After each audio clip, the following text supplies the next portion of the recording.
I can see. Hi everyone, welcome to episode number 1 of the Starting From Zero series with Adriana Theodore from Thelis Jewellery. Just given the quick backstory, I've been looking for a jeweler, pretty much anyone, not necessarily has to be a jeweler, but jewellery is something that I've just been a part of, to start a journey with someone where we can actually film and document it, because obviously the clients that I work with don't want to allow me to talk about it, obviously. And I'm like, I like Adriana, and I'll get into that later on. But I wonder if she'll be cool with like filming it and documenting it if I just provide a service for free. Adriana said, yeah, sure, I don't care. So Adriana was more than happy to do it. And I think, then we got some family crossover relationships, which is all a bit weird, in fact. But Adriana, thank you so much for doing this. And why don't you briefly just, who are you, your business, and why you got into jewellery? A bit about yourself. Hi, I'm Adriana. I have been in the jewelry trade for 23 or 4 years, somewhere around there. I started working in retail when I was in high school, and from there it kind of snowballed into working for a wholesaler. Then I decided to become a bench jeweler, did my apprenticeship, and then went on to study gemology, diamond grading, and then I did the course with NCJV to become a qualified valuer. I've worked with some pretty well-known companies within the industry, including one that most people would know, which is Palois. And after having baby number 2, I decided that it was my time and Thelis was born. So that's kind of how the journey kind of started to where I got to now. And Thelis has been going now for just over a year. Very slow burn. Obviously, the beginning is always slow and scary. And I'm a jewelry manufacturer. I value. At the moment, I'm doing some work for trade, and I'm also dealing directly with retail clients. So it's a little bit of everything at the moment, and it is a one-woman show. So yeah, we're really at the start. We're literally starting right from the beginning. It's about all I got for you at the moment. Yeah, that's awesome. No. That's why it's called the Starting From Zero. I mean, I had a few jewelers that I could have spoken with, doing this with, but the connection and the relationship immediately was quite evident that I need to be able to talk to someone, tell them like, hey, I need this work done. We basically needed a really close relationship that we could basically communicate effectively. And Adriana, you're just one of those few people where the moment I started chatting with you, it was like, I feel like I've known this, like, it's like you've been a cousin of mine for like, 30 years of my existence. And so I'm hoping that I'm actually hoping this series works out for you, because I feel like you're an amazing person who wants to do the right thing. You're very kind, and yeah, I'm hoping that this series works out for you, and hopefully I can be a part of that journey along the way. Thank you. So when you reached out to me, it's a couple of months ago now. It was so random. I think it was a LinkedIn message where you just kind of ran through some issues that looked wrong on my website. And normally I don't respond to people.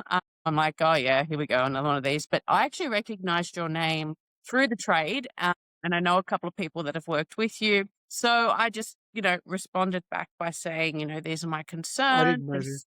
Pardon? I didn't know there was people you knew that work with me, but anyway, we can have that conversation later. Well, What yeah, the you general got back to feedback me was. so quick. I mean, I think you were going to get hit by a car because you called me. You sent me a voice message while you were running. You're like, I'm going to get hit by a car. Just, I don't know, made me laugh. I thought, yeah, I hope that we can work together in some capacity, because I'm the same. There is a lot of people in this industry that, overpromise, underdeliver. They're just really tricky to deal with. They don't get back to you within a certain time frame, so you find you're dragging your feet. And you set plans, you set goals, but they tend to take a lot longer because those aspects of what you need done, you're relying on someone else to do. So yeah, I don't think I voiced my concerns in that depth, but I kind of told you what my problems were that I needed addressed, and you went further into detail about the issues that we had from an SEO perspective. And like, if I'm being honest, a year ago, I didn't know what the hell an SEO was. And here I was thinking like, I'm going to start a business. I know what I'm doing. I know how to manufacture. I've, managed local, overseas manufacturing. I can, pick my own gem. Like, it went on and on. Like, I built up my own ego so far. And then along comes, we've completed this website. And along comes Andrew with his SEO details saying, this is what you need to do. And I just went, yeah. So it's definitely shaken it up a little bit, but I'm open to it. I'm excited about learning something new. I'm not scared of the hard work because I know you're going to give me a shitload of work. I'm not concerned about that. You've I'll already always started. make time. Yeah, but yeah. So when you offered your services for free, like, I went home and I said to my husband, I feel like I've just won the lotto. And I explained to him what happened. I went through the story and he was Yeah, like, so this is fun. awesome. Do you trust this guy? I was like, oddly, yeah, I trust him. I don't know him that well, but I trust him.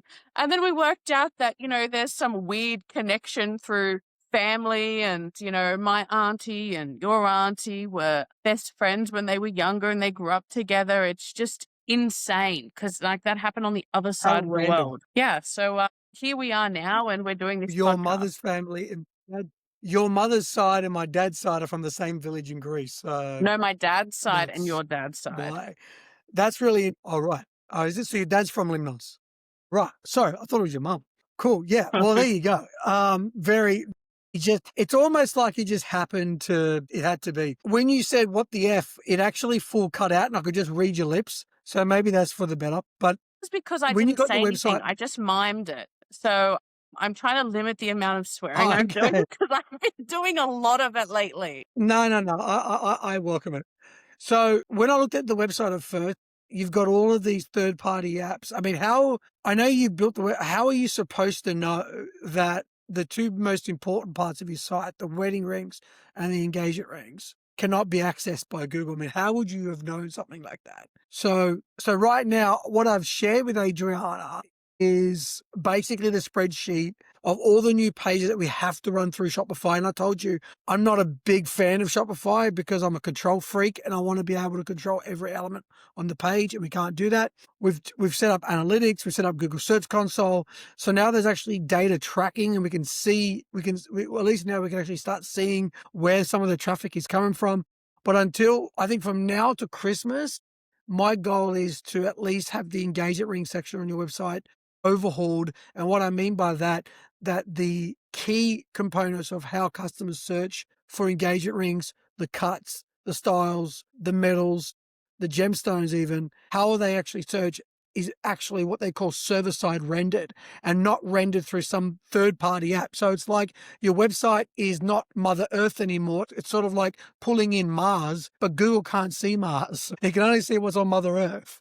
Right. And so we've got the wedding rings, which is from Pluto, and we've got the engagement rings, which is from Mars, and the big part of the site. It's interesting because the part of the site that you did is the standard server-side rendered Shopify component, which Google can see, but the other third-party apps and things which we're making your team in India basically do, which is going to be interesting. I'm pretty sure they don't like me, because they just want to basically build. They just want to do it their way, right? And it's not going to happen. They're going to do it my way, and they're not going to just pull the wool over your eyes. I'm finding that interesting, but I think, Adriana, from now to, I think I haven't really told you this, but from now to Christmas, my goals for you is overhauling the engagement ring section and overhauling your social media. And the social media, the TikTok, your Instagram, and even your LinkedIn, having a company page. And then we can start looking at the blogs. We can start looking at the wedding rings. We can start looking into digital PR in 2026. So there's going to be an enormous amount of work, and you'll be doing it. Yeah, well, And I'm there to help you. it's one of those things that I think I also had to make the decision as a business owner and sole operator at the moment on what I was physically capable of doing for my current clients. And, you know, I had something personal happen, and that was kind of the catalyst, I think, for me to say, look, I need to slow down on some of that trade work because I don't have capacity. I have my own goals that I've set out to achieve, and I'm not going to be able to achieve them if I am up till 2 a.m. doing valuations. It's not sustainable. I was already coming to work, like, you know, trying to keep my eyes open, coffee after coffee. And I was just like, this can't go on. And I'm not going to be able to do the work that's needed. So unfortunately, I did have to say to some people that I'm not in a position. I don't have capacity at the moment. And I wasn't trying to be mean or nasty. It was just, I genuinely don't. And so now I'm trying to free up and schedule time so we can hit those goals, especially this one by Christmas. I've already, you know, started the business page on LinkedIn. Not that I've added anything to it, but I got it. Step one. We're um, moving in the right direction. and, you know, after many of our discussions around social media, because I think for me, I was so conscious of branding and how I wanted the I was image going to to get to that. look. I needed it to be, you know, these color themes. And like, I was really conscious of that until you turned around and said to me, just scattergun it.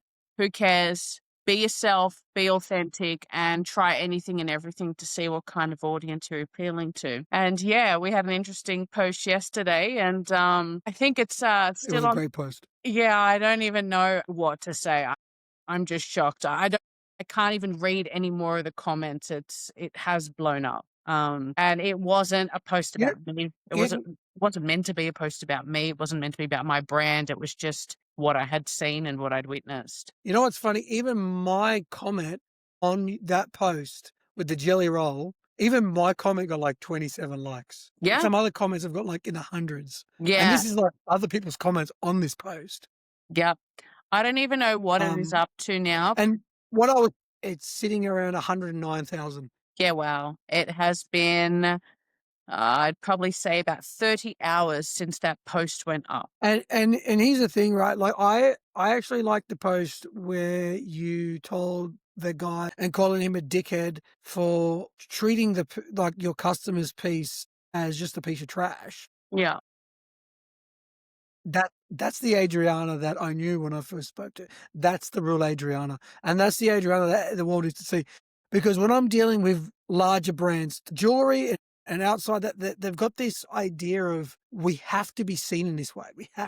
They're more in love with themselves Mm. than who they're serving. Yeah. Now remember, busyness is supposed to be the act of serving. It's not the act of. I mean, time with other jewelers for a decade, and it was just like it was like extracting teeth. It's like you're just regurgitating the same crap.